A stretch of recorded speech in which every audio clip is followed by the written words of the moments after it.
সরকারি একটা জায়গায় নিজের ইচ্ছা মতো বাড়ি করে থাকা, নিজের স্বাধীনভাবে থাকার শান্তিই কিন্তু আলাদা। সরকারি জায়গায় বাড়ি করার কথা শুনে আপনারা হয়তো বা একটু অবাকই হচ্ছেন। তাহলে আপনাদের একটু খোলাসা করেই বলি, আর সাথে বাড়িটাও দেখিয়ে দেই। আসসালামু আলাইকুম এভরিওয়ান, কী অবস্থা সবার? আমি খেলনা নতুন আরেকটি ডেইলি ব্লগে সবাইকে ওয়েলকাম জানাচ্ছি। হ্যাঁ, আপনারা যেটা শুনেছেন সেটাই সত্যি। এটা একটা সরকারি জায়গা, এটা একটা সরকারি কোয়ার্টার, কিন্তু এর ভিতরে যে জায়গাটা দেখতে পাচ্ছেন এটা সরকারি জায়গা, কিন্তু যে বাড়িটা দেখতে পাচ্ছেন এটা নিজেদের তৈরি বাড়ি। এটা কোনো সরকারে তৈরি করে দেয় নাই, টাকায় এই বাড়িটা করা হয়েছে। এটা আমার ভাইয়ার বাসা।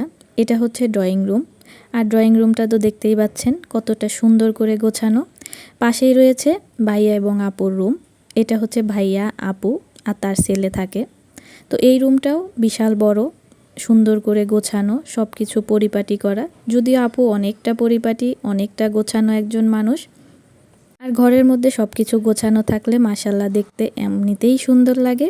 এই ভিডিওটা বেশ কিছুদিন আগের ভিডিও, আমি অসুস্থ থাকার কারণে এডিটও করতে পারিনি আর পোস্ট করাও হয়নি। আজকে ভাবলাম যে কোনো ভিডিওই ছিল না আমার কাছে, এইটাই পোস্ট করে দেই, আপনাদেরও দেখার সুযোগ করে দেই যে সরকারি একটা জায়গার মধ্যে কত সুন্দর একটা বাড়ি করা হয়েছে। এইটা হচ্ছে আমার ভাতিজির রুম, মাইশার রুম। মাইশা এই রুমে থাকে, আর আমি যখন আসি বা মেহমান আসে তখন এই রুমেই থাকা হয়।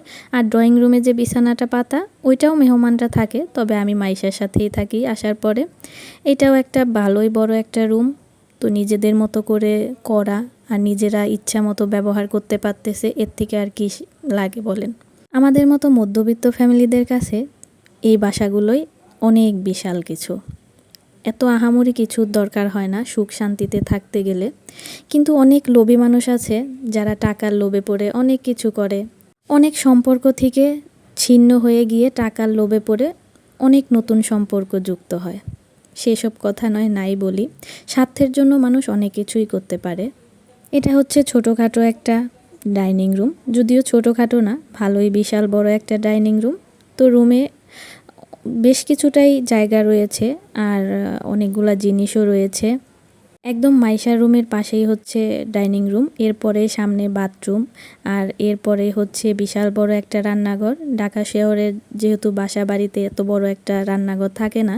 তো ফুল ভিডিওটা আপনাদের কাছে কেমন লাগলো অবশ্যই কমেন্টে জানাবেন। আর আজকের ভিডিওটা খুবই ছোট্ট, আমি জানি না আমার ভিডিওগুলো আপনাদের কাছে সত্যিই কেমন লাগে, তবে আমি চেষ্টা করি আপনাদেরকে নতুন কিছু উপহার দেওয়ার জন্য, আরও ভিডিওগুলোকে ভালো করার জন্য। তো লাস্ট মুহূর্তে আমি একটু আমাকেও দেখিয়ে দিলাম। আর আমার হাতের অবস্থা তখন খুবই খারাপ ছিল, যেহেতু ব্লাড দেওয়া হয়েছিল।